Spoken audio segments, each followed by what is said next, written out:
Bonjour à tous, on se retrouve pour une nouvelle position de combinaison avec pas mal de pièces encore sur l'échiquier ici. Alors pas beaucoup de pions, hein, mais on sait que ce sont surtout les pièces qui ont de l'importance dans les milieux de partie, hein, et c'est ça qui fait que c'est un milieu de partie évidemment, hein, puisque on a échangé que deux pièces mineures, hein, donc on est quand même assez nettement dans le milieu de partie, même s'il y a eu 5 pions qui ont disparu chez les blancs. Ça n'a pas d'importance. Ce sont les pièces qui prennent part à l'attaque et à l'activité. Par exemple, ici, on a quand même la dame qui est quand même assez forte, hein, en direction du roi, hein, en tout cas qui est pas juste devant le roi, mais qui est quand même pas loin du roc, qui vise en tout cas le roc des Noirs. Il y a une tour blanche qui peut très bien arriver aussi, hein, sur la 5e rangée.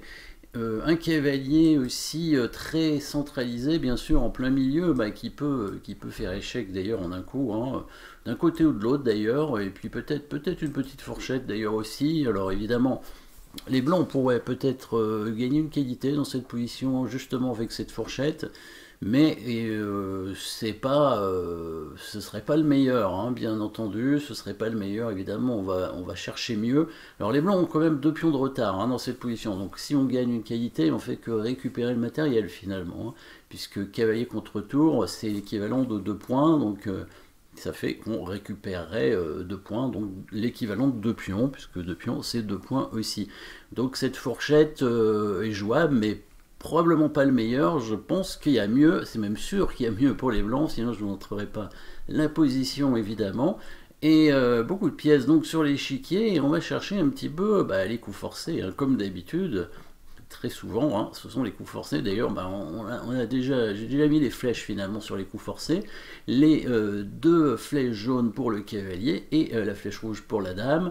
C'est peut-être un peu optimiste ce coup de dame, quoique, à voir, hein. Si vous connaissez le mat d'Anastasia, hein, donc dans le fameux livre L'art de faire maths, où il donne beaucoup de schémas différents de maths, et ben, le maths d'Anastasia, c'est le maths avec le cavalier et la tour, avec justement cette possibilité de sacrifice de dame. Donc un schéma intéressant à connaître, hein, donc avec le cavalier qui viendrait en E7 ici, le roi qui bouge, il n'y a pas le choix, en H8, et la dame qui se sacrifie en H7.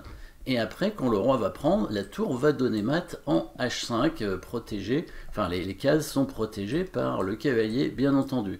Sauf que là, vous avez bien entendu vu qu'il n'y a pas mat quand la tour vient ici. Et oui, le coup, on va pas dire que c'est un coup invisible, mais en tout cas le long coup de la dame qui peut couvrir l'échec permet tout simplement de sauver les noirs et de bien les sauver, hein, parce que c'est pas parce qu'ils vont donner la dame que c'est embêtant, puisque les blancs ont déjà donné leur dame. Donc on perdrait même une tour avec les blancs dans cette variante. En tout cas, c'est un schéma qui est quand même important à voir, évidemment, et qui va être très très utile par la suite. Donc on va quand même continuer les coups forcés. Alors cherchez quand même, hein, la position de départ, si vous voyez un coup justement en relation avec ce qu'on vient de dire, hein, sur le mat d'Anastasia. Donc ce coup de dame prend pion apparemment n'est pas suffisant, hein, parce qu'il y a la dame de toute façon qui va couvrir.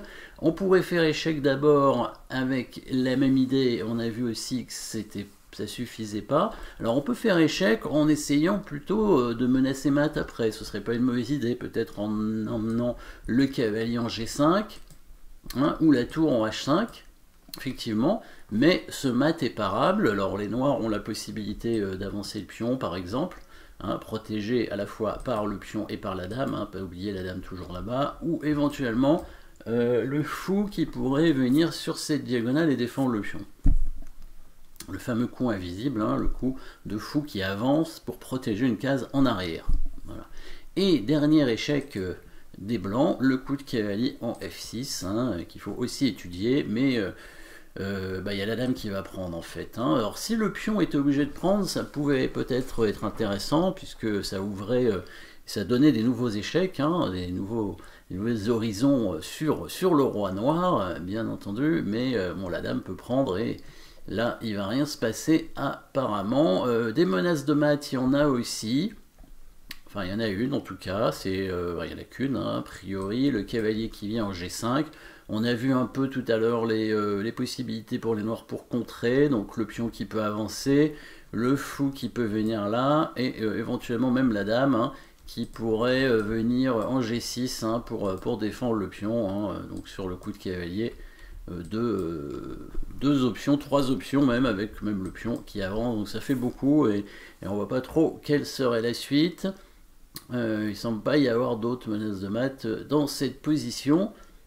Donc a priori, bah, ça va être comme la dernière fois, on va essayer de continuer les coups forcés en attaquant la dame, bien entendu, et on se souvient un petit peu de cette idée du mat d'Anastasia de tout à l'heure, et c'était bien la dame qui permettait de contrer le mat, donc peut-être ça peut tout de suite nous donner une idée. Alors il y a plusieurs coups, hein, pour attaquer la dame, mais est-ce qu'on peut toujours tout de suite penser à un coup qui pourrait nous aider à chasser la dame de cette rangée, hein, dans laquelle elle va défendre contre ce mat futur, peut-être, et pourquoi pas, une interception, évidemment, vous l'avez peut-être trouvé, l'interception ici. On va utiliser évidemment une pièce qui n'a pas encore servi pour le schéma de mat, et cette pièce, ça va probablement être la deuxième tour des blancs, qui pour l'instant ne fait rien dans cette position, et qui peut venir s'interposer pour bloquer la dame. Voilà, vous avez probablement vu maintenant le bon coup pour les blancs, la tour qui va se mettre au milieu là, entre la dame noire et l'aile roi, en fait, hein, pour pas qu'elle puisse défendre l'aile roi. Évidemment, c'est protégé par le cavalier, très important. Il faut que le cavalier reste là, on ne fait pas échec tout de suite, sinon la tour pourrait être prise par la dame. Évidemment, là, si la tour est prise par la dame, le cavalier va reprendre. Alors on peut se dire, bon, c'est pas si grave, les noirs ont 2 pions d'avance, ils peuvent prendre une tour et un cavalier contre la dame, sauf que vous avez probablement remarqué qu'à la fin, les noirs ont une pièce non protégée, que les blancs vont s'empresser de grignoter, bien sûr, hein.